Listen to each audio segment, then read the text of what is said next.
Okay, we are live. You can start. The meeting is called to order. The time is 10:04.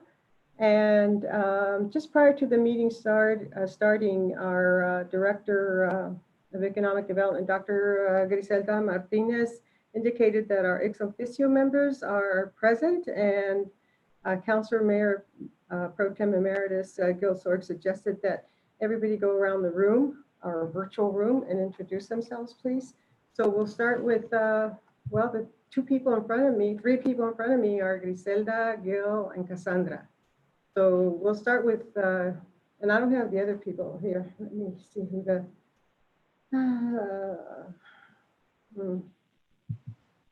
okay, so we can start with Debbie Moore.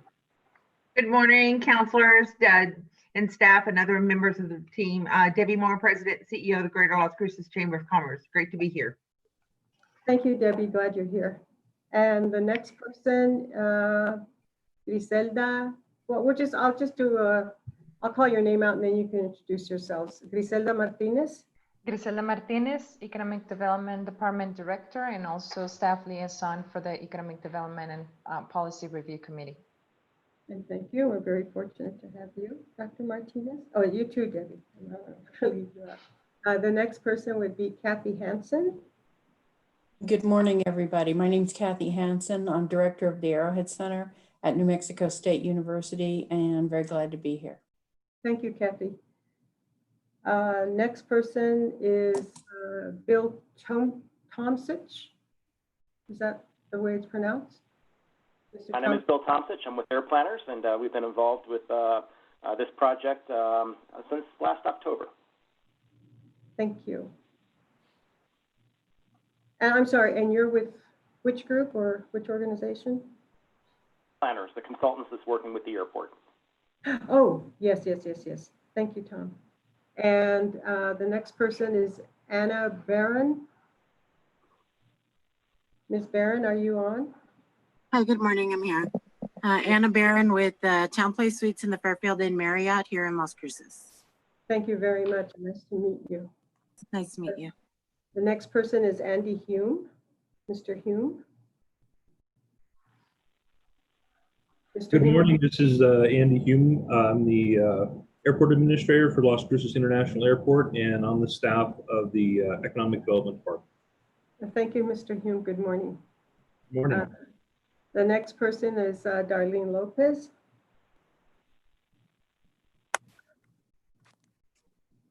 Hello, I'm Darlene Lopez. I'm the one-stop operator for the Southwest New Mexico Workforce Connection offices. Oh, very nice to meet you. Thank you for being here. And the next person is David Becker or Betcher. Yes, hi. Yeah, David Becker. I'm with RRC Associates, and I'm on the Air Planners consulting team, evaluating airport potential demand for air service at LRU. I'm sorry, your name again, please? David Becker. Okay, great, thank you. For some reason it disappeared. Oh, there it is, it went up. Okay. And that's B-E-C-H-E-R. Thank you, David. Yep, thanks. And you're with which group again? I'm sorry. Oh, sure. I'm with RRC Associates, and we're part of the Air Planners consultant team. Oh, great. Okay. And the next person, let's see, I might be repeating. David Maestas. David Maestas, are you on? Well, anyway, Mr. Maestas is our interim city manager. Next person is Davin Lopez. Introduce yourself, Davin, and good morning and welcome. Good morning, Councilor. Good morning, everybody. Davin Lopez with Mesilla Valley Economic Development Alliance. Thank you. Thank you for being here. And I think is there anybody I didn't call? I went through the participants list. So I hope if there's anybody's name I didn't call out, please forgive me. I'm just going by the participants list that I have. Let me run it down a little bit more. It's Count Myers. I'm with Air Planners, the consultant team that was hired by Andy in the airport. I'm sorry, what is your name again? Kent Myers, Myers. Oh, okay. Yeah, I am seeing more names here. Voila. Let's see. Francisco Payares. I see you on the list. Are you present at this moment, Mr. Payares? Hi, this is Francisco Dr. Payares. This is Francisco Payares with Deputy Director of the Economic Development Department with the City of Las Cruces. Good morning. Good morning. Let's see. Gil Sorg is here. Good morning, everyone. City Councilor. Next person is Kent Myers is already introduced. Mandy Gus. Hi, I'm Mandy Gus. I'm with the Economic Development Department. I'm the Business Development Administrator. Thank you. Good morning. Good morning. Next person is Mary Ulrich. Good morning. My name is Mary Ulrich, and I'm the Workforce Development and Career Readiness Director at Doña Ana Community College. Oh, nice to meet you. Next person is Guy Ruel. Or how do you pronounce that, Mr. Guy? Yes, yeah, Guy Ruel. I'm with Du Bois and King, working with the Air Planners project team, and we evaluated the airport's facilities as it relates to the development of air service for the airfield. Thank you very much, Mr. Ruel. I'm looking forward to the reporting about the airport. So this is Gavin. I have an alarm going off here in the building, so I may need to step out if it continues. But if you have to step out, we'll just wait. Hopefully you won't. I hope everything's okay. Okay, so it's Bill Tomsich, Mary Ulrich, Mandy Gus, Guy Riel, Ruel, Kathy Hansen, Kent Myers, Bill Sorg. Okay, I think I have everybody. Okay, so first I have to hear if there's any conflict of interest on anyone for anyone present. If there is none, just turn on, unmute yourselves and just say none. None. Everybody's a none. None. None.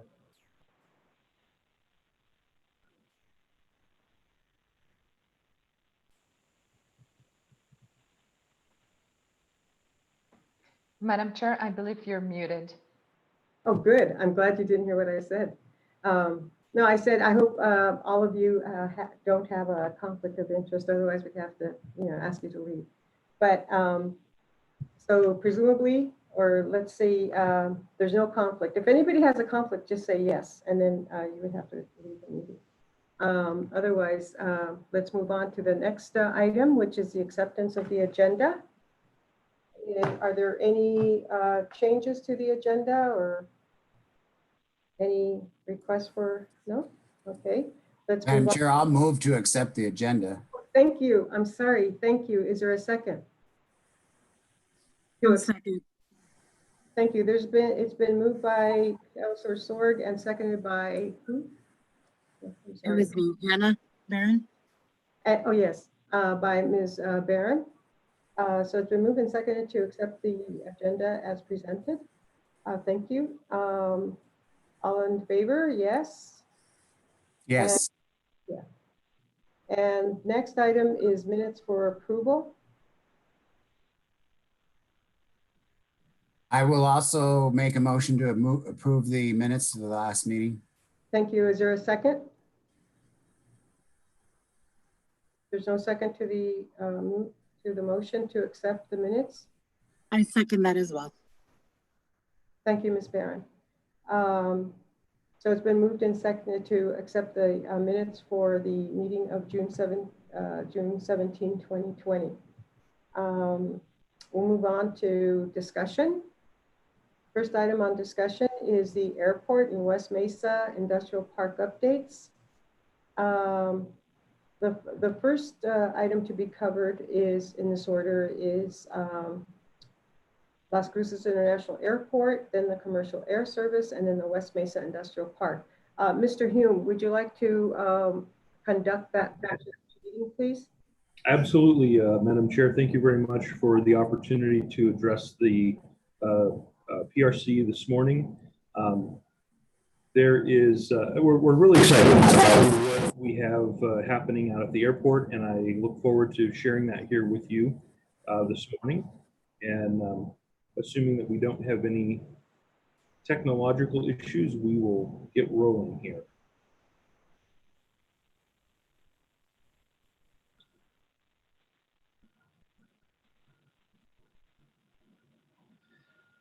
So what I'd like to do is, for the benefit of the PRC and for specifically for you all as counselors, but also for the new members joining us, I'd like to just go over briefly some of the purpose of our program. As you know, through peak performance, the airport was set up as a program within economic development.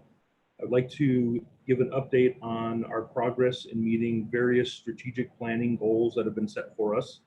We're going to talk about some fantastic projects and other investments that we've been making at the airport, and then sort of set the stage for where we're headed in airport priorities. And then what I'll do is I will then transition from that point over to Mr. Myers to give an update on the passenger air service assessment that has been referenced already in our comments. So I'm not going to read through the entire purpose, but I really want to focus on a key phrase in this, and that is experiencing a thriving regional full-service airport that contributes to positive economic growth. That's really the key of what we're trying to accomplish with all of the efforts, with the fact that we have located the airport in the Economic Development Department. We really want to see the airport serve as an economic engine for our region. So there were two very key items that were identified in the City Council strategic plan, and they're listed here, items number 17 and 18 in the strategic plan. And the update that we have to this point is that we have completed the space needs assessment with our existing buildings. So that's really related to wanting our airport terminal to be able to accommodate passengers. And we have some recommendations through that space needs assessment. And then we, as I mentioned, we have this passenger air service assessment going on. That's still in progress right now, but we've completed the facility assessment portion of that project. So both of these assessments are key to, number one, determining whether, determining the viability of getting passenger service back to our airport, and then also in what we need to be able to support that service, not just from the standpoint of the terminal, but other facility needs.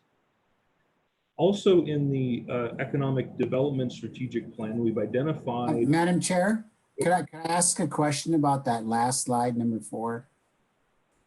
Mr. Hume, would you like to answer Mr. Councilor Ford's question at this time? Do you mind having a question interrupt your presentation?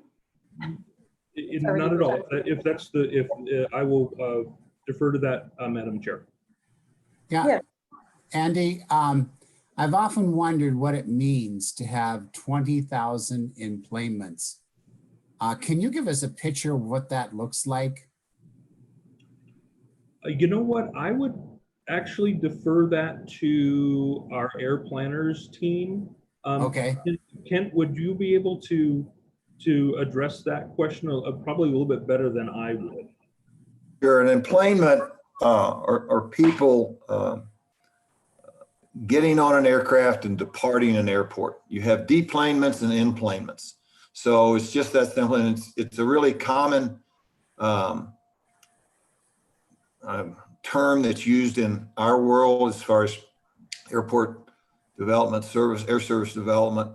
And to give you an idea, I don't know the numbers at the top of my head, but Atlanta, Georgia has the busiest airport in the world, and they do like, I don't know, 70 million or 50 million enplanements in a year. Okay. is a toss up from the, on the other side of the scale, you have Hobbs, New Mexico, who is a client of ours, and they will do, I don't know, 20,000, 25,000 employments. So it's just the counting of passengers going back and forth. I understand the definition. And if I might interject, Go Bill ahead. Tomsich here. It basically equals about 55 passengers a day. If you divide 20,000 by 365 days a year, that's a couple a day, 55 passengers in and out. So that, hopefully that provides some perspective. Wow, yeah, it does. Actually, that does. 55 a day. That means, you know, more than 1 or 2 planes coming and going then. Mm-hmm. Doesn't it? Okay, that's the kind of thing I was looking for. Thank you so much, Andy. Thank you. Continuing on then the achievements that we've been working on through our strategic business plan for the department, one of the things that we've been looking at is trying to expand the number of businesses out at the airport, and we're happy to say that right now there are 12 total businesses that have either been located at the airport, and some of them have been there for some time, or a couple of businesses that have relocated. For example, we've had one relocate from Boise, Idaho, as an example. And we also have a couple of startups. We have one company that is doing working on a data acquisition project for support in aviation and aerospace. So we're really excited about the growth that we're seeing, as well as celebrating those businesses who have been there that have been located there for, in some cases, several decades. So we're very happy about that. The really great thing is that we have several more in the pipeline. Some of you have been hearing about a restaurant that will be opening up soon. We're very excited about that. They are not counted in that number of 12 yet, but as soon as they open up, they will be. We're very excited about that and seeing that type of growth as well and that type of activity. In addition to that, we are also working on trying to increase the amount of leasable space, whether it be through a facility that we have or through land leases that are available for hangar space. We did get some investment from the legislature to look into supporting that in terms of infrastructure development. So that would be extending utilities into areas that currently are not served, and also in building some of the infrastructure that is needed to support hangar development. So we're very excited about these, certainly what we've accomplished to this point, but then also what we're looking at in the very near future over the next, say, probably 8 to 12 months. So I want to just talk about some of the things that, some of the projects that are ongoing right now or have been recently completed.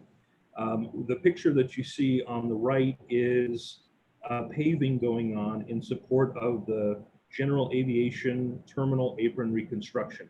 This is a multi-million-dollar project that is mostly funded through the FAA, and this is going to be a game changer for us. This is a pavement that is badly in need of replacement, and the project is actually moving well ahead of schedule, and we're very excited about the finished product. As you can see, it's as you can see, the difference between what's newly going down and the area that it is replacing. It's going to be night and day for us as far as the quality of infrastructure and facilities that we're providing.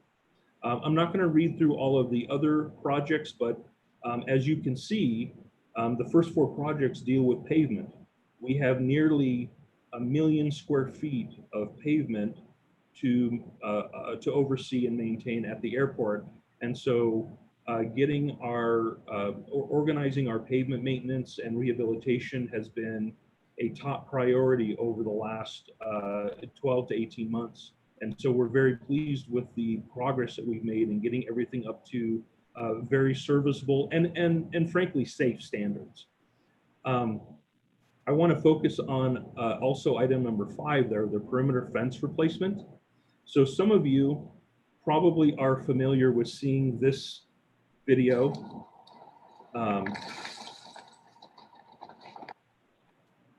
Just in case that didn't translate, I just wanted to run it one more time. Okay, we sort of get a little chuckle maybe out of seeing that happen. That was actually, frankly, a regular occurrence at the airport, and a very scary occurrence from a safety standpoint, because you have obviously a cow weighing several hundred pounds each. And as you can see, some of them are black, and having them on the airfield at night would cause potentially some very serious problems. But what we have, oh, there we go. So what we have now going up, and it's nearly complete, is the new perimeter fence that we have. As you can see, if a cow can jump over this, then that's going to be a pretty amazing cow, let me tell you. But the long and the short of it is, we have not had an incident of a cow being on the airfield since this project has been going on. So we are very pleased with the result, and this was a critical project for safety and security of the airfield. So I want to just give you a quick breakdown of the investments that have been going on over the course of the last couple of fiscal years. These are real dollars. These are dollars that either have come through grants in the case of FAA, or have been set aside in budgetary allocations, as is in the case of the local dollars. But pardon? You're Oh, coming I'm sorry. out, Andy. May I take your number? I'm right in the middle of a meeting. Oh, so one of the things though that I want to mention, and this is a really, I hope a key takeaway from this slide, is that local funding accounted for less than 20% of the total dollars that we've been investing in the airport. Now, these investments include certainly larger ticket items, you would say, in the way of the construction projects that we saw, but also included in this are some significant administrative issues, non-construction projects that have been going on in support of getting our airport really in a good administrative position to support economic growth. So the real key is the dollars that are coming in from outside of our region. Over 80% of those dollars have been coming in from outside and supporting construction jobs and consulting that's been going on here locally, as well as just as statewide support. So I wanted to show this because this is really key. Those outside dollars are really essential when we're talking about the overall maintenance and operations of a project of this scale. Just wanted to touch on a couple of non-construction projects. As you can see, there's some things in here that were really critical, like updating our emergency plan, working on a security plan, which up to this point we never had before. So there's some really critical things. And I wanted to take this opportunity. This is a sneak peek. We have not fully announced the release of this yet, but here's our new logo. We are absolutely excited about this. It's a beautiful logo. We worked with a graphic artist and with our Visit Las Cruces folks in the Economic Development Department. We got a lot of feedback from our airport community, and we are really pleased with this logo. It's nice, it's clean, it's crisp, it's active, it's showing the movement ahead that we are trying to demonstrate in all of our dealings here at the airport. So we're really happy about that and excited about it. We'll have a full unveiling of it over the next couple of weeks, in particular at the Airport Advisory Board meeting tomorrow. So just to wrap up, we've covered a lot of items. We've made a lot of progress, both on the administrative side as well as the construction side in addressing issues. But first and foremost is always continuing to improve safety and security at the airport. Second to that is what I talked about at the outset. Having the airport as an economic engine in our area is absolutely critical. And so we were constantly looking at ways to increase that. Also now, in addition to the strategic plan, we have some good direction from the recently adopted comprehensive plan.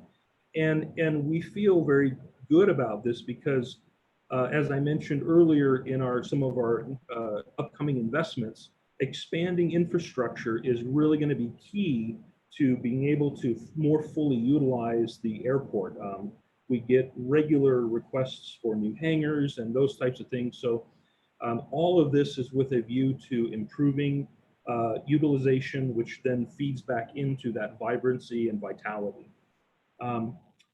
At this point, what I'd like to do is use this now as a transition because I'd like to transition over to Mr. Kent Myers.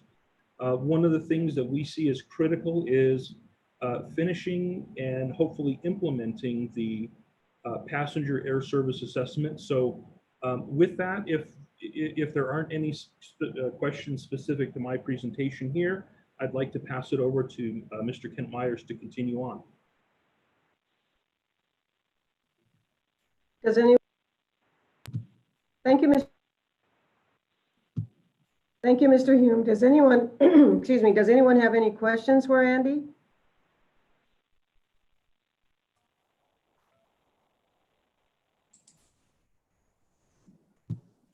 Mr. Hume, can you hear me? Yes, I can, Madam Chair. It looks like Kathy Hansen has her hand raised. Yeah, just a quick question.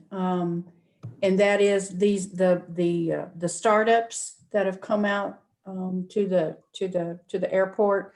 Was there anything is there any common factor in what they found attractive there, or why they made the move there?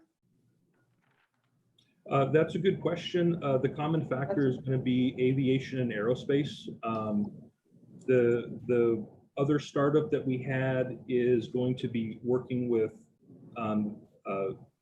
pilots who are veterans, and in doing some retraining with them as far as retraining from flying helicopters to flying fixed wing aircraft. So in both cases, there's two. In both cases, it has to do with the fact that they are oriented to aviation and aerospace. Okay, and then the company from Boise, located, same thing? Yes, it's a small helicopter manufacturing group that moved, and they need to be on the airport, obviously, to test and that type of thing. Thank you very much. Sure. And thank you for that good question, Ms. Hansen. Anybody, any other questions? Thank you for seeing that, Andy. Yeah, it's a long list. This is probably the biggest list we've ever had. Okay, so you'd like to turn it over to Tom at this point? I would like to turn it over to Mr. Kent Myers, please, to talk a little bit about the work that Air Planners is doing, and look forward to hearing from him. Thank you. Okay, great. Mr. Myers? Thanks, Andy, and I appreciate the time from everybody. I'm president of Air Planners. Bill Tomczyk is a partner of mine. And then there's two other members of the Air Service Development team of David Becker with RRC and Guy Ruel with the Bose and King that really has worked with Andy very closely on a lot of the stuff that Andy presented in the last 15 minutes as it relates to the infrastructure. A little bit of background on Air Planners and Bill and myself.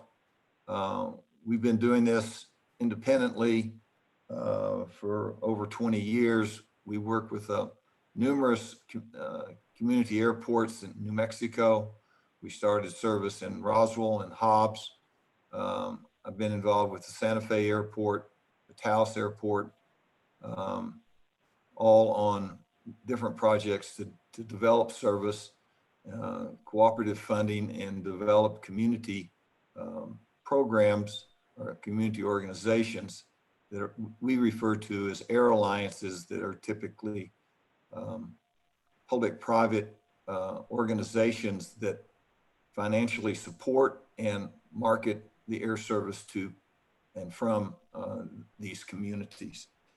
I want to just do a little quick introduction to Guy and let him spend 5 minutes on what he's really been doing, because without the infrastructure being at least planned and built, we don't have a lot of a story to go to an airline and start talking about air service.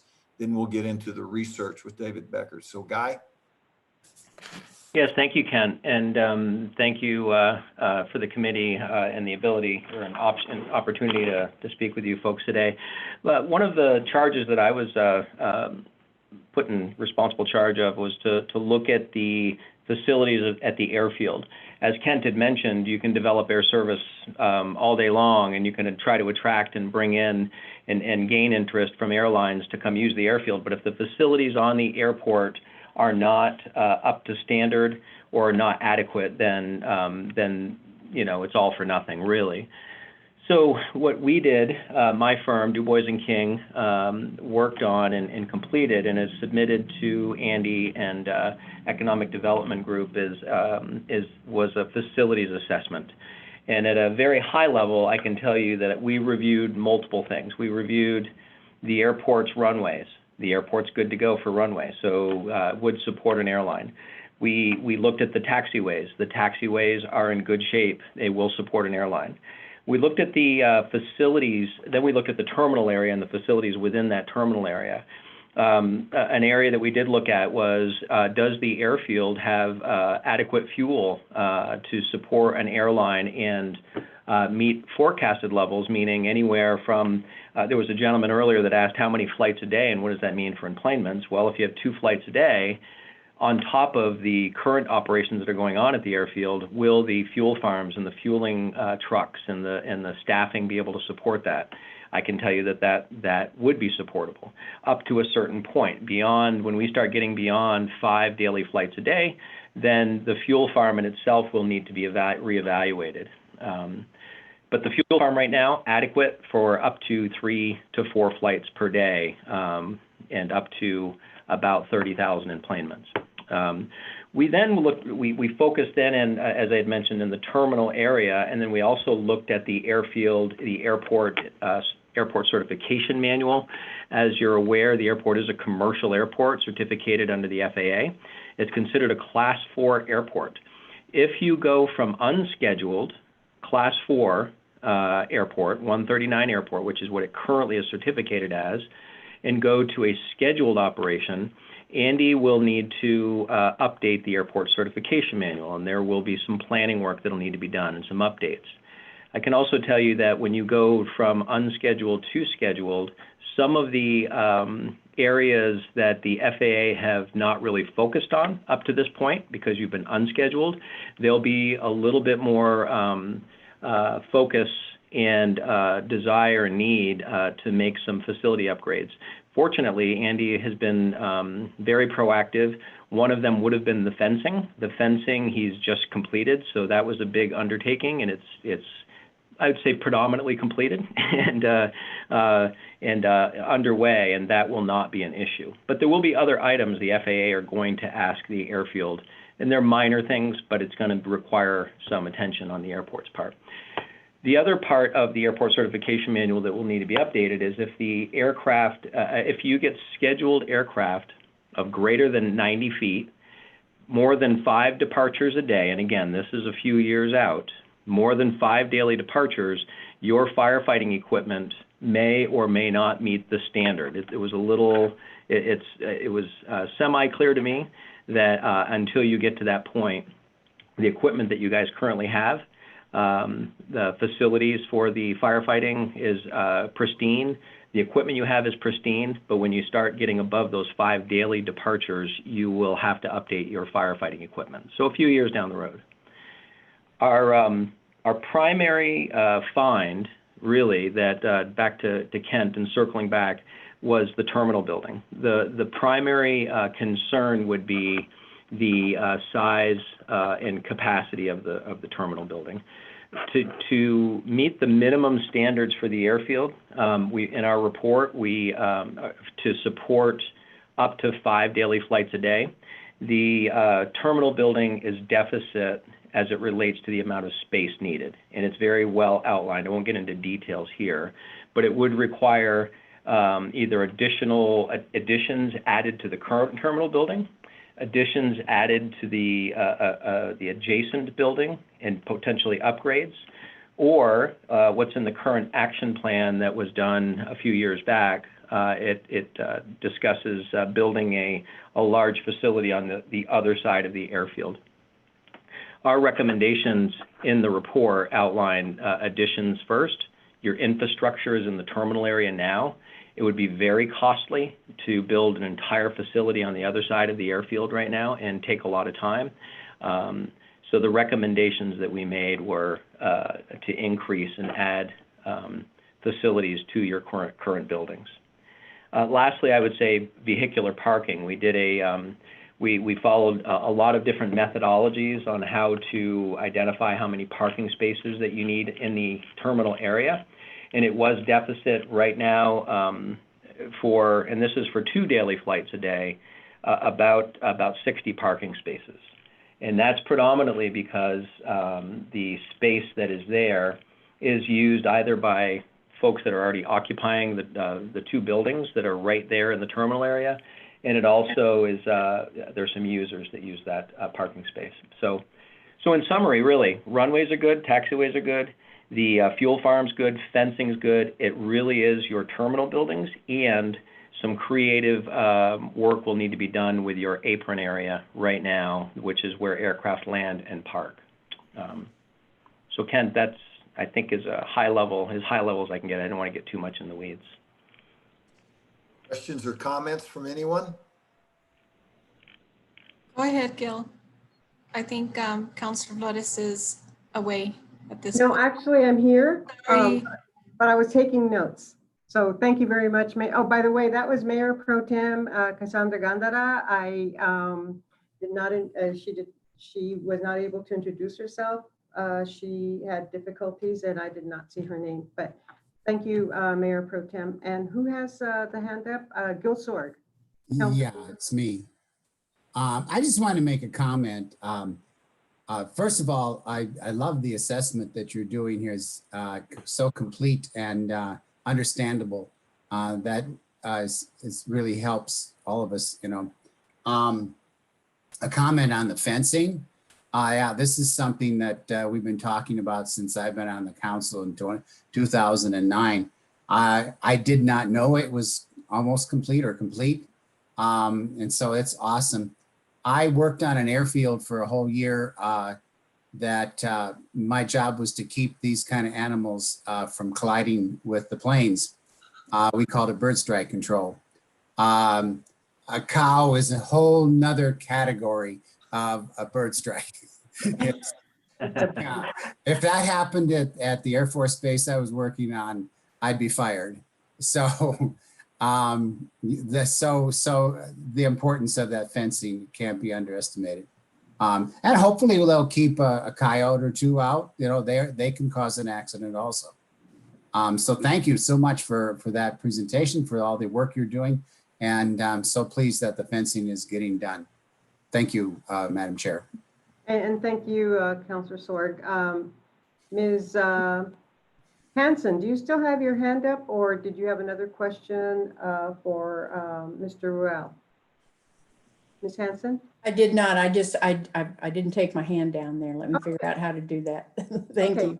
All right, just where it says raise hand, push that and it'll. Okay. It doesn't matter. I'll call you. That way you'll be out there all the time. We do it all the time, yes. Yeah, we do it all the time. So Mayor Pro Tem Gandara, you have a question for Mr. Ruel? Yes, thank you, Madam Chair. I'm very excited. Thank you, Andy and the others, Mr. Myers and Mr. Ruel. I appreciate all the work. We're very excited. I happen to be on council at developed our strategic plan, and that was one of our priorities. And so it's good to see all the rehab and that's happening over there. I hear often from a certain pilot how exciting it looks like over there. And so I know I appreciate all the work that's being done. My question is about the parking. And if you spoke about if we're going to have 2 daily employments, we would need 60 parking spaces. Do we have that currently, or we're going to need to work on updating that parking area? That's a great question, Mayor. So I can tell you that to answer you directly, but then there's an indirect answer to follow. But directly, yes, that would have to be, I underestimated a little bit, it's 67 parking spaces additional that are needed. There is parking at the airfield now. The issue, of course, is that it is being utilized by, many that are already in the 2 buildings that are right in that terminal area. So there is a deficit now for 2 daily flights. And the methodologies that we use, we literally looked at 20 other airports in New Mexico and abutting airports. We zoomed in, we called, we talked to people and said, hey, listen, how many employments do you have and how many parking spaces do you have? So that was one methodology. And another was a scientific programming, engineering program that we used to identify. So we did a kind of an average of those. So yeah, that is the deficit for 2 daily flights, which would equate to about 70-ish, enplanements per day. The other part I would say is this was a science that we used. The airport's action plan that is currently in play did not really go into the level of depth that you need for forecasting. And with an updated forecast, that number might vary a little bit. But I'm pretty sure that we've got that number pretty close. So. Okay, I appreciate that. And so what are the plans currently from the economic development, Andy, about moving forward, and how quickly can we do that, or what's the discussions? Let me take that on, Andy. Okay. 1 second here, because the next steps that are involved in this is the research. And we have done that, and David's going to present that here in just a second. Excuse me, would you please identify yourself for the transcriber of the minutes? It's Kent Myers. Kent Myers. Okay, thank you, Kent. Proceed, please. So I don't want to cut Guy off, but I want to get the real focus that we are in as it relates to the development of air service is the research, because it's a step process in trying to understand how many people would potentially fly out of the Las Cruces in catchment area, which is an area, a physical geographic area that it would attract people, and how many people would fly into. And we have an overview for that research. If you find what Guy is doing interesting, you will find this fascinating. Trust me. Okay. It is really great. So with that, I'm going to really kind of cut to the chase. David, if you can just chime in here and get with your presentation. Sure. Yes. So thanks, Kent, and thanks everybody. My name is Dave Pecker with RRC Associates, and working with Kent, Bill, and Guy on the team to evaluate the question of viability of commercial air service to Las Cruces. And in particular, our focus has been, or my focus has been, on market feasibility, looking at the question of how much market demand might there be for commercial flights to Las Cruces Airport, taking into account the fact that you've got El Paso Airport relatively close, just down the road. If we were in a hypothetical world where there wasn't the city of El Paso and an El Paso airport, there's no question that there would be substantial flight demand into Las Cruces. So, one of our challenges is to sort of take that competition into account in assessing what that market demand might be for for flights in and out of Las Cruces. So what I'm sharing on the screen here is sort of a kind of a status update on what we're doing with the research. Essentially, what we're doing is we're kind of looking at various components of demand for flights, including demand emanating from businesses located in the catchment area for the airport, which we've defined as Dona Ana County, as well as Sierra, Grant, Hidalgo, and Luna counties, so kind of a southwest corner of New Mexico. So in order to better assess that potential business demand, we have conducted a business survey, and we'll talk about some of those results. We've also conducted a survey of local residents.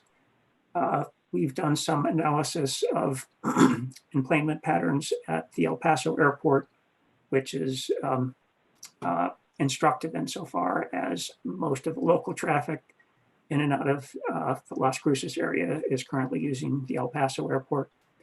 And then there's an additional item of air travel itineraries purchased by local area residents, which is helpful for also further understanding the nature of air service demand in the area. So I should mention that all this research that we've done and that we'll be talking about was conducted prior to the onset of COVID-19, which has obviously had a tremendous impact on air travel demand. And so at a minimum, it's likely that, you know, it's going to be the recovery from, you know, this, the pandemic is likely to take a while. Bill Tomsich can kind of update us later on what that means for air service so far, but that's one sort of X factor that's going to impact things, at least in the near term. So just to sort of kind of go through some of the findings that we have to date with regards to the business survey. Essentially, we did a mailback survey to 3,000 businesses in Southwest New Mexico, got responses from just under 400 businesses. And thanks to Debbie Moore, the Greater Las Cruces Chamber also promoted or invited businesses on their lists to participate in this survey. What the survey found was that among respondents, most responding businesses do in fact use air service, primarily the El Paso airport and to a lesser degree, Albuquerque. El Paso airport does currently serve the existing needs of businesses reasonably well, not completely necessarily, but overall does an adequate job for the most part. We asked businesses, you know, recognizing that El Paso airport is just down the road. Given that fact, how likely would you be to use air service out of Las Cruces to specific airports such as Dallas and Phoenix and Denver if air service was available? And just over half of employers said they would in fact use air service out of Las Cruces to Dallas in particular, or Phoenix a little bit behind that. Lesser shares indicated they would use Denver, Houston, Albuquerque, or Santa Fe. And then from an economic impact standpoint, we also asked, you know, suppose air service was, commercial air service was available at LRU, what do you anticipate the economic impact would be on the area? And 82% of businesses said you'd either have a very positive or somewhat positive impact on the Las Cruces area economy if air service was provided. Some of that excitement, I think, was from hotels, which would see, you know, they anticipate serving inbound travelers who would, you know, often stay in their properties, you know, before or after their flights. There's indications of stimulation of demand. Several businesses indicated they would fly more than they currently do if local air service was available. Of course, there's the visibility impacts of associated with air service into a community, but overall, businesses tend to be pretty bullish in terms of what they see as the potential economic impacts to the community from air service. With regards to their particular business operations, 40% of businesses said air service would have a positive impact on their business. Moving on to the resident survey, that was a telephone survey of 300 residents in Southwest New Mexico. That found that about a third of those households have flown in the past year, and 46% have had someone in their household fly in the past 5 years. Again, El Paso Airport generally meets people's needs pretty well, but even taking that competition into account, about 30% of people who had flown in the past 12 months indicated that they would use the Las Cruces Airport, in this case, to fly directly to Dallas-Fort Worth once per year. Again, Dallas sort of topping the list in terms of desired destinations for potential future air service. One sort of factor we've brought up in both surveys is that airfares might be somewhat higher into Las Cruces than into El Paso. That deters some folks. Some folks are would be willing to pay more in airfare in order to have the convenience of flights into Las Cruces. And then with regards to the economic impact of initiating air service, again, most residents have a positive view on those impacts, with 58% seeing that as having a very positive impact on the Las Cruces area economy, an additional 12% envisioning a somewhat positive impact. Moving on to the El Paso Airport. So currently El Paso Airport, or through 2019, El Paso Airport processed about 1.7 million enplanements. When we're talking about 20,000 enplanements at Las Cruces, that's a little over 1% of what El Paso is currently doing. Currently, in terms of pre-COVID conditions, in terms of that flight volume out of El Paso, a little over half of that traffic is outbound. So people who live in El Paso or other parts of the region flying out. A little less than half is inbound to the area.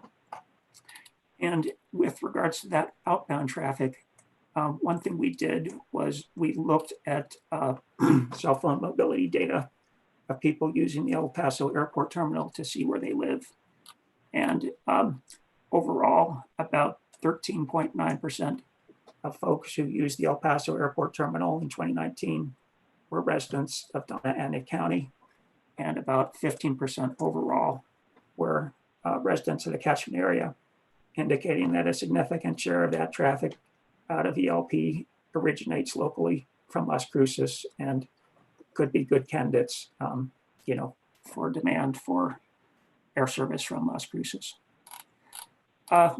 Another piece that we've looked at is the air traveler itineraries. So these are air travel air tickets purchased by residents of the 5-county sort of the catchment area. And one of the items you can, in particular, those are itineraries purchased through online travel agencies like Expedia, Travelocity, and so forth. One of the data points you can learn from that is what airports do people use. And so for Donna Ana County, about 80% of that of those itineraries have originated from El Paso Airport, and you can see small shares from going to Albuquerque, Juarez, and Tucson. You can see how the patterns also vary a bit across the different counties in the catchment area. So this again is another sort of indicator of local travel patterns, which is helpful. In terms of next steps, essentially what we're doing is sort of synthesizing these various data sources to both kind of assess what the aggregate demand for flights is, as well as what realistic capture shares could be for Las Cruces Airport, and looking at specific sort of cities that would be most viable for commercial flights out of Las Cruces. Currently, it's looking like the Dallas-Fort Worth Airport would most likely be the leading candidate. But again, we'll be circling back with a more complete analysis that sort of quantifies those estimates and sort of provides a basis for next steps in the air service evaluation. So, I might just stop there, see if there's any questions and before handing it back to Kent. Are there any questions?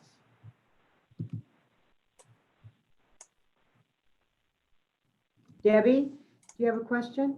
Yes, ma'am. Debbie Moore, Greater Las Cruces Chamber of Commerce. My question is in regards to the commercial, quote unquote, commercial airline industry.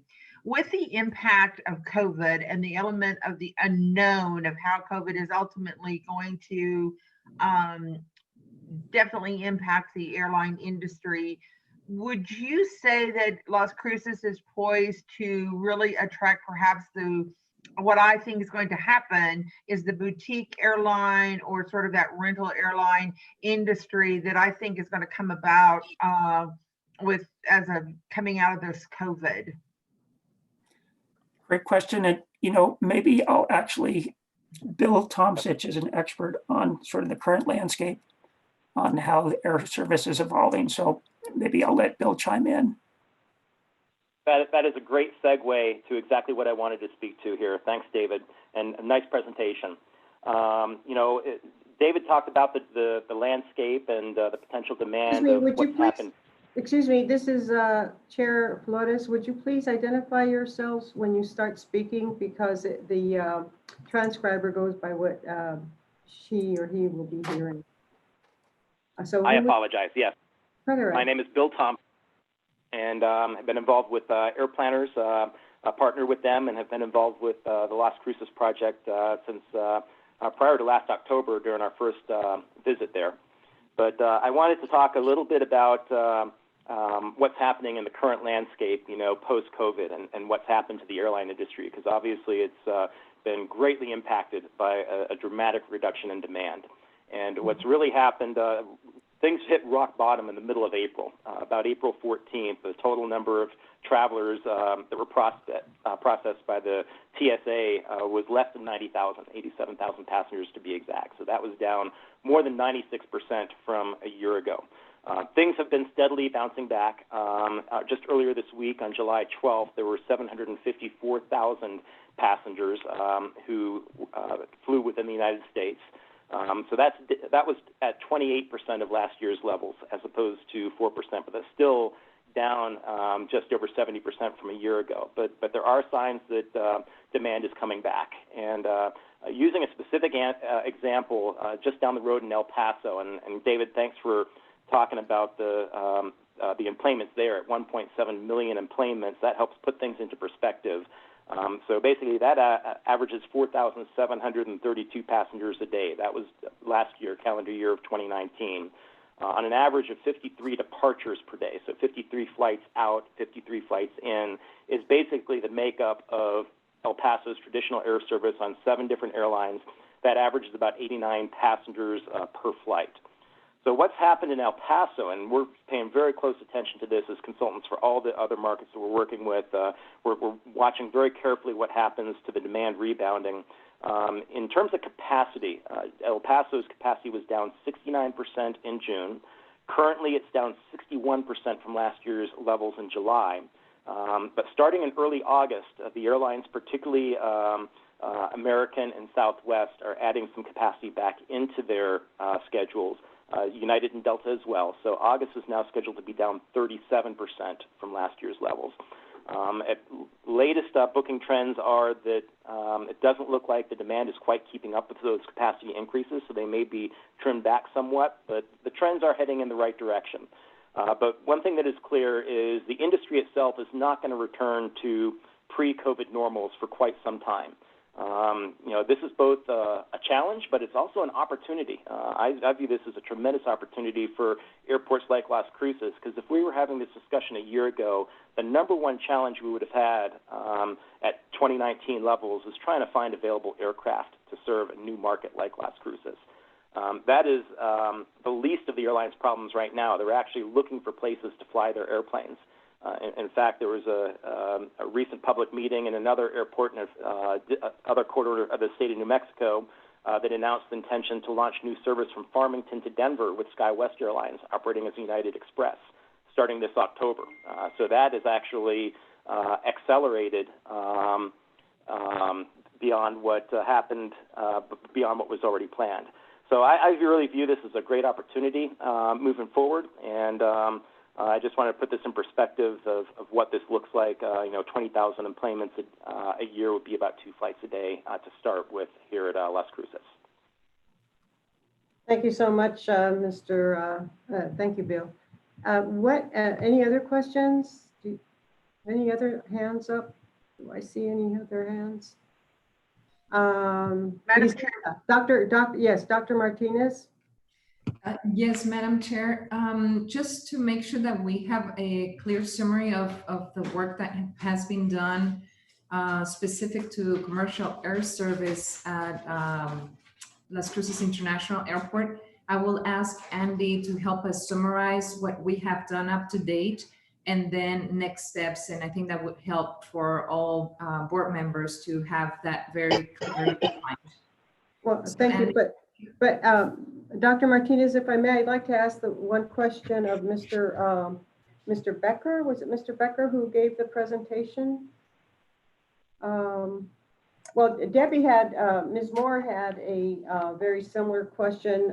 She wanted to know how Las Cruces was poised to attract a boutique service. And then Bill elaborated on that and explained very well as to how this was a crisis, but it's also an opportunity, especially for Las Cruces. So is it Thompson, the way your name is? Thompson?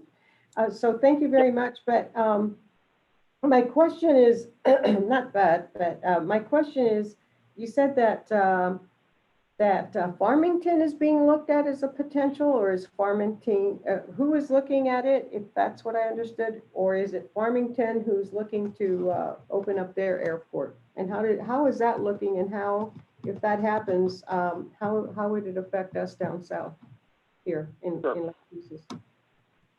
I will go ahead and address the Farmington issue, and then I'm going to toss it back to Kent to talk about the boutique carriers, because I failed to touch on that, because that is an important issue.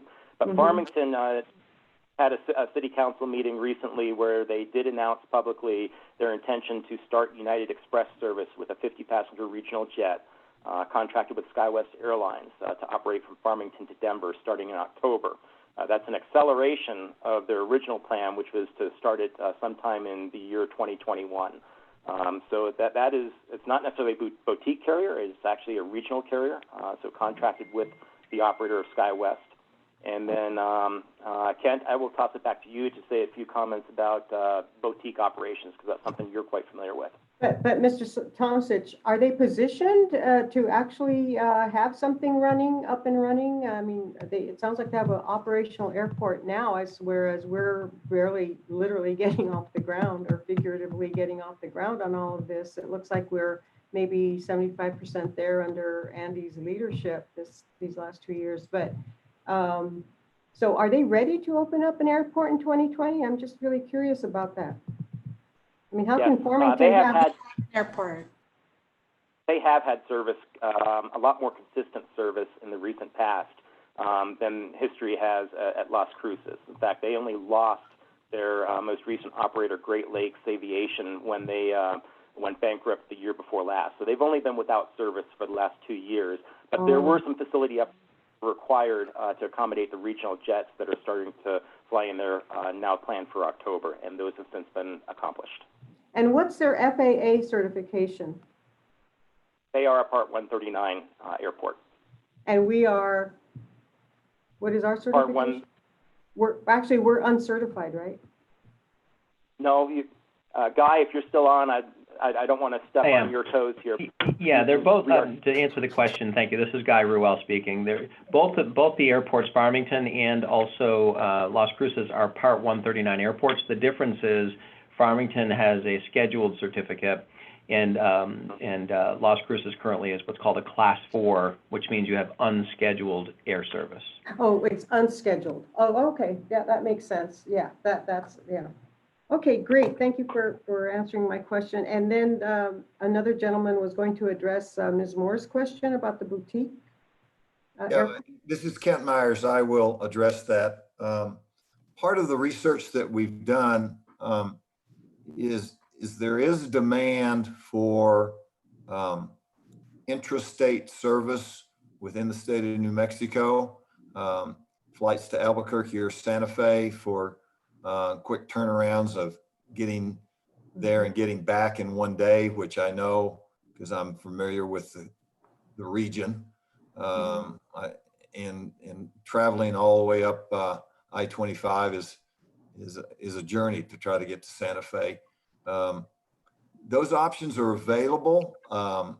We don't really haven't looked in it to a great deal of detail as it relates to total demand, because it's kind of sketchy of really who would really support the service.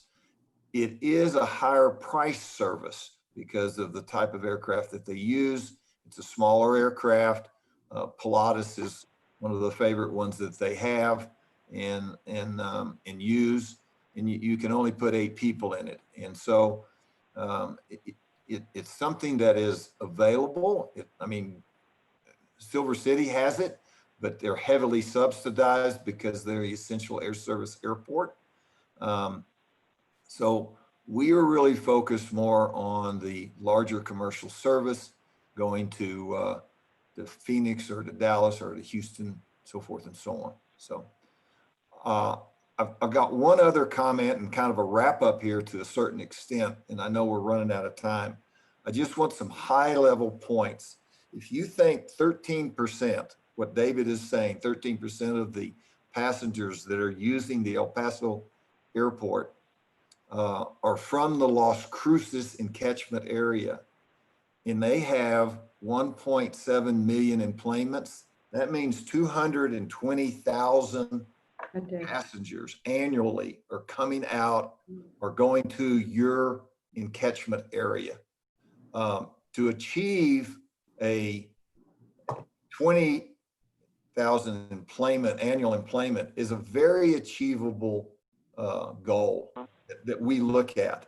And I can only stress to you that it's a journey to get there, because there's a whole series of steps that we need to take.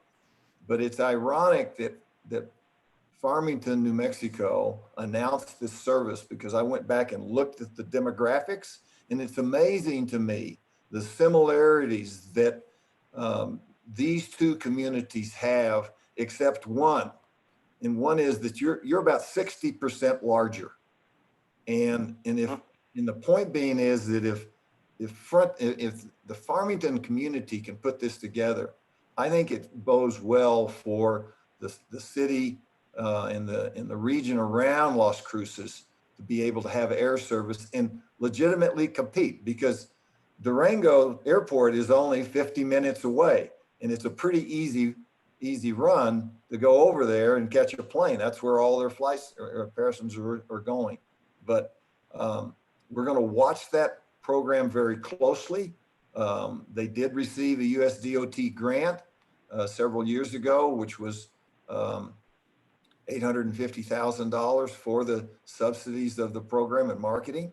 But these programs are available to the community and to the council, and things can happen like that. So, but there are enough passengers coming and going from Las Cruces to make this work, we feel. We just got to figure out the right program. Great. Thank you so much, Mr. Myers. Mr. Hume, where are we on your presentation? And yes, Madam Chair, thank you very much. And I'd like to thank all the presenters. There was a tremendous amount of information. I think there's a couple of takeaways. One is on the city side, we're making a lot of progress in getting the airport ready, making it safer, more secure, working on the fence project, for instance, and updating our pavement needs. And then also closely aligned with that is the work that we're doing with air planners to set ourselves up for that future step of, hopefully bringing back passenger air service. I think there's been a lot of good information shared on both of those. And what I'd like to do, if possible, and out of respect for time for everybody, we do have a transition over to the industrial park and an update on that from Dr. Payares. And if there aren't any more questions on the airport, we can shift over there, and he'll talk about how we're really trying to bring the two together as to sort of double our effectiveness in the economy. So I'll present that for you, Madam Chair. Thank you, Mr. Hume. And Dr. Martinez, I'm sorry, I didn't mean to overlook your little blue hand there. Did you, I interrupted you when you tried to say something. So, Dr. Martinez? Talking to myself. Madam Chair, this is Griselda Martinez for the record. Yes. Andy, thank you for the summary. Madam Chair, given the time and the planned subjects to be covered, I would ask you if you rather continue with questions about the commercial air service, or if you prefer us moving into the last component of today's presentation, which is the update on the industrial park, which would be the third component to the overall initiatives that we have taken in the last 2 years. Correct. How much time, Mr. Hume and Dr. Martinez, how much time do you believe items 5A, B, and C will take? That is the commercial air service and West Mesa Industrial Park. I think we're scheduled to go until 11:30 and it's 11:15. We can go a little bit longer, I believe, unless Mr. Adrian tells us any differently, because sometimes other Zooms are scheduled here at City Hall or whatever. Adrian, Madam Chair, if I may. Adrian, yes. I have an 11:30, so I'll be leaving at 11:30. So in terms of quorum, I'm not sure if that's feasible for me, but I think we should get as much as we can done until 11:30. As far as quorum goes, I think we'll be okay. I'm not sure about that. Mr. Sorg, Councilor Sorg, do you have any, you have to leave at exactly the, Mayor Pro Tem? Anyway. Another scheduled meeting, I'm sorry. Oh, okay. So, Mr. Hume, the question goes back to you. How much time do you want to allocate to the last two items for discussion? And then we'll quickly go to future discussion and task listing. Sure, Madam Chair, we've actually covered the commercial air service conversation that was part of Air Partners. So we have the final item on the industrial park. Oh, okay. So that'll take a few minutes and then we'll zoom through that quickly. And Mayor Pro Tem, I think if you have to go on to another meeting, I don't think it's going to, really affect the ability for us to conclude the meeting soon thereafter. So we'll just continue. Thank you. Yes, Mr. Hume. Proceed. So, Madam Chair, this is Griselda Martinez. So the last piece of the discussion items, which is the update on the industrial park, will be led by Francisco Payares and supported by Mandy Gus. So, Francisco, can you please start? Certainly. Can everyone see my screen? This is Francisco Payares for the record. Yes, I can see it. Excellent. Thank you very much for accepting us during this presentation. The first thing that I want to mention is the updates on the West Mesa Industrial Park. The West Mesa Industrial Park was originally owned by the VLM and then was transferred with some transaction with the city of Albuquerque. And in 4 different separate transactions between 1982 to 1985, it was purchased by the city of Las Cruces. Originally, its intention was to diversify the city's economic base. Particularly with regards to aviation. So the first portion that came was the airport, and then the industrial park was built south of that to support the aviation industry in the airport. For that, to achieve that purpose and to look at the land use, the West Mesa Industrial Park master plan was provided back in 1996. Since then, we have not had an update on the West Mesa Industrial Park. So it is some point that I wanted to bring forward. Now, back in 2018, Economic Development Department for the city of Las Cruces, particularly Dr. Martinez, along with Amy Johnson Basford, they went very aggressively after an EDA grant, which the City Council later approved with Resolution 19054. And the purpose of the EDA grant was to complete a feasibility and economic planning on industry cluster development, leveraging on local assets in the West Mesa Industrial Park and the airport to support public-private partnerships, job creation, and private investment. So the items that have been discussed right now, I just wanted to be very clear with the members of the EDPRC with regards to the airport facilities assessment, with regards to the passenger assessment. Both of those were financed thanks to the EDA grant that was secured by Dr. Martinez, as well as some of the extra work that is going to be presented right now with regards, and future work that will continue to be provided with this EDA grant.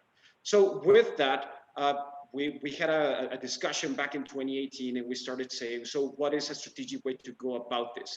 The first thing that we needed to know is, well, before I move into that, I just wanted to point out some relevance to our city, Elevate Las Cruces comprehensive plan, as well as to the economic development and city strategic plan. So the items that we are carrying and that I'm about to present have been done in order to fulfill comprehensive plan point 2.5.1, which is an update of the West Mesa Industrial Park and the development strategy and overlay to stimulate business development in the area, as well as promote utilization of the foreign trade zones designated in the industrial park. Both of those have been part of the Elevate Las Cruces comprehensive plan, which the City Council approved. In the EDC, the strategic plan for the Economic Development Department, as well as the city, one of our main goals was by December 31st of 2022, there will be an increase of 10% of new business registrations, 2 new businesses locating or expanding at the West Mesa Industrial Park, which again is part of the city strategic plan number 9, which you approved. Here I would like to move it to the side for Ms. Mandy Gus to tell us a quick update on some of the businesses that have been locating at the West Mesa Industrial Park, as well as some of the future possible developments in there. Mandy? Thank you, Francisco. This is Mandy Gus again with the Economic Development Business Development Team. So a couple of things that have happened in the last couple of years at the West Mesa Industrial Park. One is a company called X2 NSAT. Actually, the City Council approved a LIDA agreement with them. They're a satellite company. They've been established out there. They're building buildings. They've hired staff. They're actually working with the state right now on a JTIP application for some additional hiring. They've had some challenges related to the internet connectivity out there, and so staff has worked closely with them to get, there is fiber, but they needed some redundancy for their work. So we've worked with them in an ongoing capacity to connect them with different private industry that would potentially be able to put that fiber in. Some other big changes that have happened in the last couple of years, F&A Dairy was sold, it became Saputo, and that didn't change the number of jobs or growth. It wasn't technically a new company, but it was a change in ownership, which was, I think, important to know. There's still interest out there. One of the major players that has changed and recently come to the West Mesa Industrial Park is Scale Ag Industries, and they do different types of ag work. As part of the land that they bought, they've also looked at potentially doing some hemp production. They had a lab out there as part of the buildings that they bought, and they've worked with the Burrell College of Medicine to come out there, and it was great for Burrell College of Medicine because a lot of the equipment was already there, and they didn't have to buy all new equipment to set up a lab. So that's been a really great partnership. They're also looking at some other things. They had talked about doing a process that would clean water to make soft drinks. And so there's been several items related to the Scale Ag purchase of that property, several other businesses kind of underneath that. Things that have happened in the last year, we knew that the West Mesa Industrial Park is going to be a big focus for our department. We were doing these studies, as Francisco mentioned, we got the CDA grant. And so we've been working with Mavita for years, but for the first time in the last year, we actually put a metric that was specific to recruitment and getting new businesses and new jobs at the West Mesa Industrial Park. I think we've definitely seen an increase in interest over the last year. We've talked to multiple projects that were interested. We've been out there with multiple projects who were interested in looking at the land. Questions that we often get out there is, what are the utilities? And so we work very closely with the utility staff to provide the maps and the information. We've worked with some that are interested in connecting to the airport, some that airport doesn't matter to them, kind of a mix of businesses. I think even now we're in talks with the state as there's a potential project that is looking at some LEDA funding from the state, and we would potentially be bringing a LEDA project to City Council related to some land. So I think that we have definitely seen more activity in the last, I would say, year at the West Mesa Industrial Park than previously. And so we'll continue to make that a focus. One of the other items which my section was on the schedule last policy review committee, but unfortunately we ran out of time, is we're developing a framework for business retention and expansion program. I think Councillor Sorg has mentioned many times the plan for economic gardening, and so taking kind of that construct and meshing it with the business retention and expansion goal. And our goal or our plan will be to roll it out in a focused area first, which we would do at the West Mesa Industrial Park. So I think that will be on your schedule for the policy review committee next month, and we can talk more about that in depth. But just wanted to talk about the companies that are there and then the potential development in the future. And so with that, I'll hand it back to Francisco. Thank you, Mandy. Thank you very much. To continue with this, some of the characteristics associated to the park. The industrial park is about 1,800 acres, and approximately half of them are currently developed. Some extra characteristics that the industrial park has is that it contains foreign trade zones, particularly foreign trade zone 197. It has an easy access to I-10, approximately 10 miles away from the conjunction with I-25, and it is located in an opportunity zone. And this is the link that we have to go to the opportunity zone map in which it is located. Among some of the things that we did then, with the grant that was secured by Dr. Martinez, was go after a specific strategy. So we wanted to look, first of all, what are the things that we are good at or potentially good at producing at the park. So what we did is that we hired a consultant. The consultant is called Market Street Services back in 2019, and they would be assisting us particularly in two things. Number one, identifying the key industries that could achieve two things.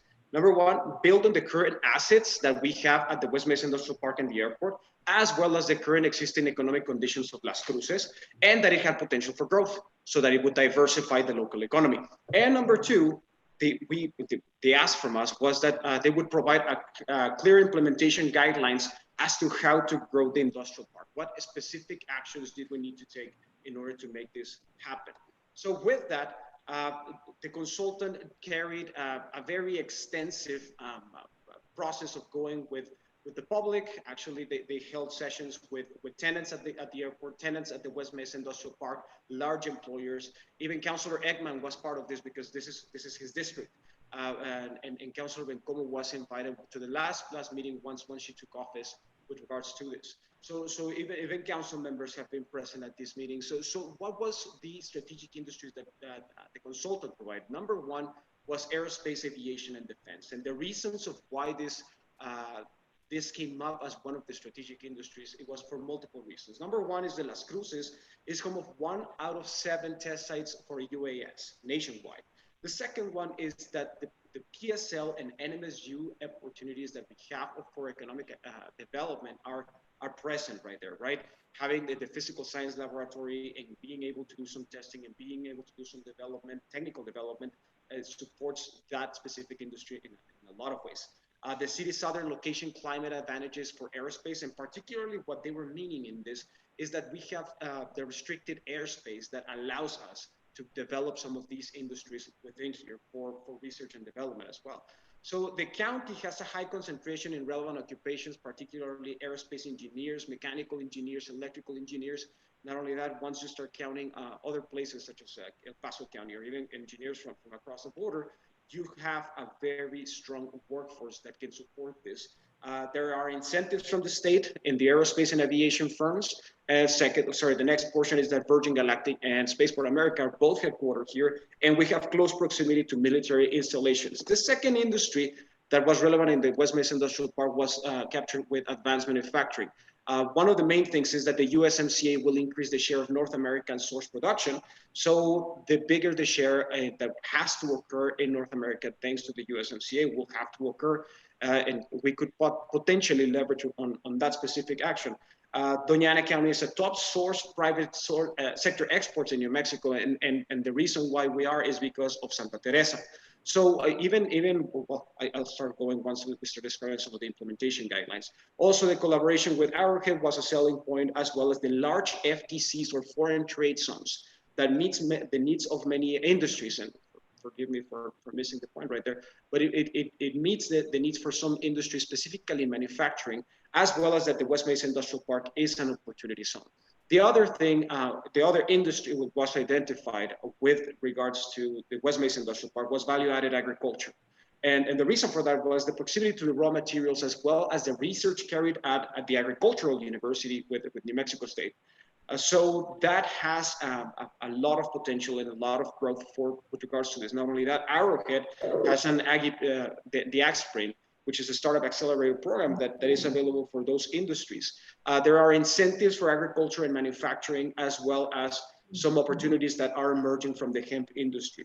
Now, once they finished this study, and this was an extensive study that was about 100 pages, and we have that available for distribution if you want to look at it, we asked them what were some of the top implementation guidelines, and they provided a strategy of about 50 different implementation guidelines that could be achieved with regards to the West Mesa Industrial Park. Now, out of those, there will be some interesting ones, because out of the public input meetings that we had, some of the main or recurrent things that came up was, for instance, there's no restaurants up in the West Mesa Industrial Park. So one of the items that they asked was, is there any way in which we can address the zoning so that we can have restaurants in here? Is there a way that we can have even food trucks in here? So that was one of the questions. It was from that specific recommendation all the way to let's build a road that connects the industrial park in Las Cruces, the West Mesa Industrial Park, to the industrial park in Santa Teresa, and we can have a connection of a southern corridor manufacturing portion right there. So there were several suggestions. Now, we asked them, what are the top five items that we need to have for ourselves that we can take action on? So the first one is, they said, hire an economic development for the industrial park and the airport. The second one was get flex space, flex place complex in the market for the industrial park, and eliminate administrative barriers that impede the industrial development. The fourth one is establish pilot business retention expansion program. And the fifth one is improve the entrances and the landscaping throughout the park. Now, number four, let me go how we're going, right? Number four is the one that Mandy was describing. We are in the process of establishing the business retention and expansion program as a pilot program for the West Mesa Industrial Park, but we are potentially developing this for the entire city of Las Cruces. So these are some of the recommendations that they had. So the next portion is, what is some of the current work that we are performing? Well, once they concluded this study, the next portion was to hire a consultant in order to update the West Mesa Industrial Park. So we're actually hired a consultant, and we're in the process of working with them to go along with the strategic plan for the industrial park. So we are in the process, as we speak, of working with that. The next steps are going to be, once the West Mesa Industrial Park master plan update has been established, we're going to come up with a marketing plan for promoting the industrial park. And one of the suggestions that came up from one of our consultants was, why not change the name of the West Mesa Industrial Park to Las Cruces Industrial Park. The reason for that is that he was Googling West Mesa Industrial Park, just like that. And several other parks started appearing, some in Arizona, some in other places. So the point of him was saying, well, is there another industrial park in Las Cruces? To which our response was, well, there's some industry, but not an industrial park per se. So why not calling it the Las Cruces Industrial Park might be actually pretty relevant to identify the area to Las Cruces, rather to the West Mesa side of Las Cruces. So that's one of the things that he was mentioning as another possible implementation. So the next also is to implement the strategies and the guidelines that are going to be provided by both consultants, both the one that carried the strategic industry study, as well as the one that is carrying the update on the master plan, and then pursue additional funding, including additional funding from EDA grants for the infrastructure and the beautification of the park. So with regards to that, that's my portion. Sorry for extending the extra 4 minutes, and I'm open for any questions.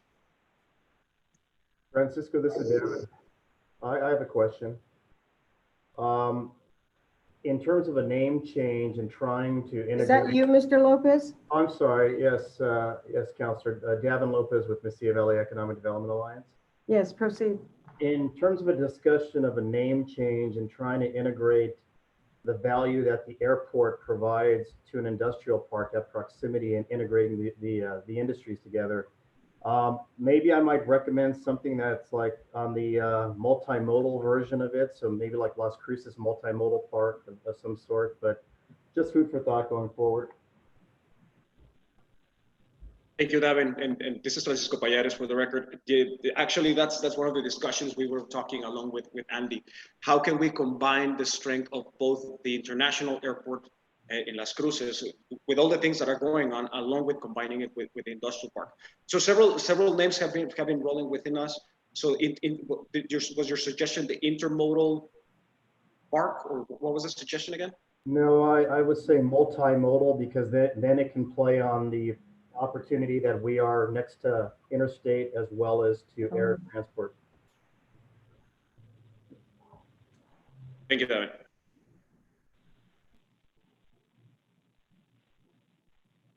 Okay. Any other questions? Thank you, Mr. Lopez. Yes, I have one, Madam Chair. Yes, Mr. Councilor Sword, proceed. I was a little confused when multimodal was used. I understand now. We usually use that for the purpose of transportation. And well, this is transportation too, but think of bicycles and walking too. So yeah, as long as we kind of make it clear.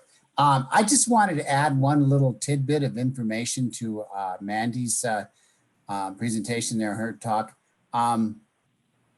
The business out there that is using a facility or property there in the hemp industry, I think Davin will confirm this if I'm wrong or not.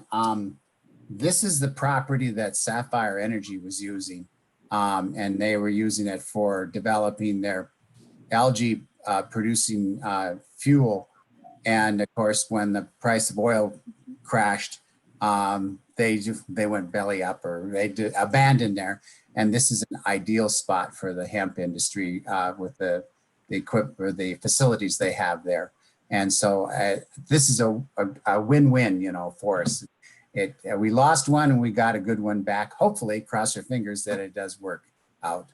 Thank you, Mandy. And Francisco, awesome presentation. You're doing a great job. Thank you. Any other questions, comments? Okay, if there are no, I just want to thank, before we move on to future discussion, task listing, which is the last item on our, well, besides adjourning. I want to thank Mr. Hume for his wonderful work at the airport. We've really come a long way since you've been there, Andy, and I want to thank you very much, and for bringing in the consultants, and their presentation today was absolutely definitely out of the ballpark. And Mandy, Gus, and Francisco Payares, as always, and Dr. Payares, you're always spot on. And thank you for rushing through your presentation. We're about 9 minutes over, or 8 minutes over, but it's well worth the time, I hope, for everyone. And So without further ado, we're going on to future discussion task listing, which is item number 6 on the agenda. So the first item we have, it's something that Councillor Mayor Pro Tem Emeritus Sorg has been asking for, is a toolkit on the economic gardening. So there's going to be a local leaders toolkit of Las Cruces business retention and expansion economic gardening. And then also the other item for discussion next month is COVID-19 impact analysis on local economy. So I might not be present at the next meeting, and I don't recall who the chair or vice chair is. I don't know if it's Mayor Pro Tem Gandara or Mr. Sorg, Councillor Sorg, but I'm sure it'll be in good hands while I'm not here, if I'm not able to hook up remotely. I've had problems hooking up remotely, and I'm here at City Hall. So thank you, everybody.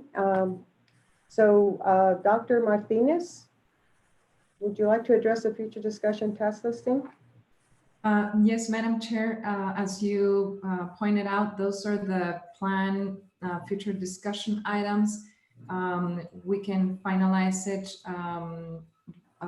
as we confirm via email with your final approval for the ex officio members, and since this would be their first meeting, if they have any recommendations for future items, if they can send those to me, and then I'll coordinate with you, Madam Chair, for those recommendations to be discussed in the future. Okay, and Dr. Martinez, if you don't hear from me, it's probably because I'm having remote issues with the laptop, and I'm on my second laptop, possibly going on to my third pretty soon. There's just been problems with it, with the whole thing. And we've had some connectivity issues too, as we all had yesterday, I believe, or the day before. But please contact our vice chair. Does anyone recall offhand who the vice chair is on this committee? Is it Sorg or Gandara? Madam Chair, I believe it's Councillor Gandara, but I will double check. I believe it's Councillor Gandara. Mayor Pro Tem Gandara? Correct. Okay. Well, you can check with either one of them, and whoever steps up to the plate will be just fine. So thank you so much, Dr. Martinez. Thank you for everything. Okay. So I guess that's it on future discussion, because at this point with our new ex officios, they will be contributing to the formation of our future agenda items for our meetings. Is that correct, Dr. Martinez? Is that what I understood you to say? If correct, Madam Chair, if that's okay with you, we can open it up for recommendations from them as well. Oh, absolutely. That's what it's all about. So everybody having a voice at the table. Okay, thank you. Just keep that in mind for the ex officio people. Well, you do have the agenda, so you see what's on there. So do I have a motion to adjourn the meeting? I think we have one more thing to talk about here, Madam Chair. Oh, what is it? What is it? There's something called COVID-19 impact analysis on local economy. Yes, well, I was including, I didn't read it out loud, but it's on the agenda as a future discussion task listing. And those are 2 items that I've recommended be on the agenda for next month. Okay. And you request, these have been based on requests, of course. And okay. So as we discussed, Dr. Martinez will be reaching out to all the board members and the ex officio members for their impact. Okay. I'm getting a little confused on some of this terminology we're throwing around here. The COVID-19 does this to us, I think. We had a committee, an economic recovery committee, I think it was called, for COVID-19. And they presented a 3-month timeline for such stuff. We all got a copy of this. I only simply would like to get an explanation of that timeline, of the actions and results in that timeline. I thought we were going to have it in this meeting here today, because it's staff and this committee is asking the city council to approve this one. But I thought we'd run it by this committee here today to do it, but I guess we don't have enough time. Well, no, it's not on the agenda, Mr. Sorg. Well, it should have been on the agenda. That's Well, then what you should have brought it up when it was distributed, or you should have. Well, this is something that the staff has been working with this committee. Anyway, just at some point in time, we're going to need an explanation of what the whole action plan is for this recovery. So wherever it is, I don't know. I think you're being very optimistic about a timeline. I think we have a lot of time. I mean, this COVID thing is going to be with us at least another 2 years. And so we No, this is a 3-month timeline proposed. Yeah, well, that's very optimistic. So by the time we get to that, we'll probably pass that 3-month timeline. Madam Chair? Yes, Dr. Martinez. Just to clarify, Councillor Sorg, item number B for future discussion items, this was requested, I believe, by you to discuss what is the impact that we've had in our local businesses related to COVID-19. So we're working on assessing that and planning to present those findings for this committee.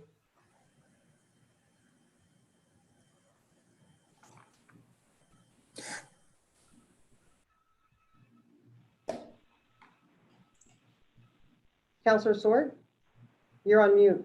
You're muted. Yeah, I'm not talking either. I have no, I just had an expression and a request, that's all. Okay. Request granted? Okay. Okay, thank you. And thank you, everybody. A motion to adjourn? So moved. Second? So moved. Yeah.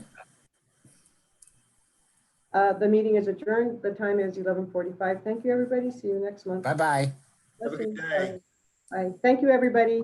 Wonderful. Thank you. Thank you, Andy.